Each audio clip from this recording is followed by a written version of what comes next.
Plastic రాఖీలు వద్దు. విత్తనాలతో తయారు చేసిన రాఖీలు ఉపయోగించాలి. పెద్ద పెద్ద చెట్లను మనకి ఆక్సిజన్ ని ఇస్తాయి. చెట్లకు మనం రాఖీలు కట్టాలి. చెట్లను కాపాడితే మనకి ఆక్సిజన్ ని ఇస్తాయి. పర్యవేక్షించండి. ప్లాస్టిక్ రాఖీలు వద్దు. విత్తనం రాఖీల్ని పర్యవేక్షించండి. పేరు లలిత. నేను మధురవాడలో ఉన్న ద గ్లోబ్ స్కూల్లో ప్రిన్సిపల్ గా పనిచేస్తున్నాను. ఈ రోజు మా పిల్లలతోటి గ్రీన్ క్లైమేట్ టీమ్ వాళ్ళు రాఖీలు విత్తనాలతో రాఖీలు చేయడం అనే ఆ వర్క్ షాప్ కండక్ట్ చేశారు.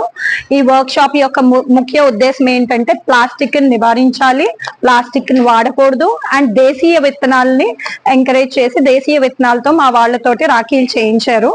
అండ్ దీని వల్ల ఏంటంటే పర్యావరణాన్ని మనం రక్షిస్తాం, కాపాడుతాం. అంతేకాకుండా ఈ విత్తనాలతో చేసిన రాఖీలు ఎక్కడ వేసినా, ఎక్కడ మట్టిలో వేసినా సరే అవి మొక్కలుగా మొలుస్తాయి. కాబట్టి అది ఇంకా మనం పర్యావరణాన్ని ఇంప్రూవ్ చేస్తుంది, డెవలప్ చేస్తుంది.